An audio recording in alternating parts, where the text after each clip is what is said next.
আজি বিটিয়াৰ অঞ্চলত শান্তি আহিছে, কিন্তু চৰ্দাৰ ৰাইজ ইয়াত কিছুমান অশান্তি বিচৰা মানুহ আছে, কিছুমান মানুহ আছে এই শান্তিৰ লগত, এই নিৰাপত্তাৰ লগত, এই ভাল পৰিৱেশৰ লগত কোনো লেনা দেনা নাই।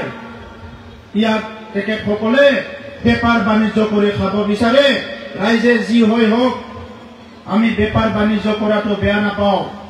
বেপাৰ বাণিজ্য কৰক, যি কৰিব বিচাৰে ভাল কাম কৰক, কিন্তু সমাজক বিভাজন কৰি নহয়, আমাৰ মাজত পুনৰ জুই লগাই নহয়, তেনেকা পৰিৱেশ যাহাতে কোনো আনিব নিবিচাৰে।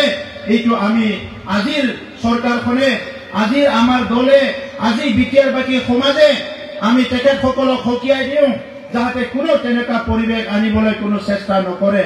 আমাক শান্তিলৈ থাকিবলৈ দিব লাগে।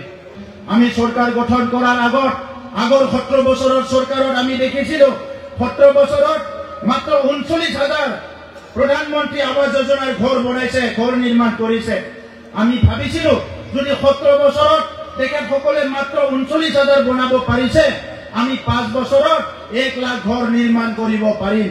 কিন্তু আজি দেখিলো আমাৰ 4 বছৰ সম্পূৰ্ণ নহওঁতে প্ৰায় 2,60,000 প্ৰধানমন্ত্ৰী ঘৰ আমাৰ গৰীব মানুহ নিৰ্মাণ কৰা হৈ গ'ল। আৰু 5 বছৰ হোৱালৈকে 3 লাখতকৈ অধিক ঘৰ বিটিয়াৰ অঞ্চলত নিৰ্মাণ কৰা হ'ব আমাৰ গৰীব মানুহৰ কাৰণে। ইতিমধ্যে আপোনালোকে দেখিছে যে যিখিনি ভূমিৰ পাট্টা, এই ক্ষেত্ৰতো আমি আগৰ চৰকাৰক চাইছো, 17 বছৰত মাত্ৰ 15,000 কৰিছিলে। এইটো আমি এই 2 বছৰ কাম কৰি 2 বছৰত আমি 1,62,000 সমস্যা সমাধান কৰিলো।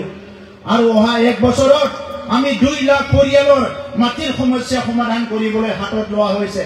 যিমানখিনি শিক্ষা অনুষ্ঠান আছে, যাতে বৰষুণ পৰিব নোৱাৰে, এই কাৰণে মেৰামতি কৰা, নতুন বিদ্যালয় স্থাপন, নতুন বিদ্যালয় আমি নিৰ্মাণ কৰা, এই কামবিলাক ক্ষিপ্ৰতাৰে কৰি আছো। নিবনুৱাসকলক সুবিধা দিয়াৰ কাৰণে 25খন কলেজত ৰাতিপুৱা 10টাৰ পৰা গধূলি 10টালৈকে ছেটাৰডে আৰু ছানডে, শনিবাৰ আৰু দেওবাৰত বিভিন্ন কোচিং, স্কিল ট্ৰেইনিং, অৰিয়েণ্টেশ্যনৰ প্ৰগ্ৰাম লোৱা হৈছে বিটিআৰ ইউথ এম্পাৱাৰমেণ্ট মিছন।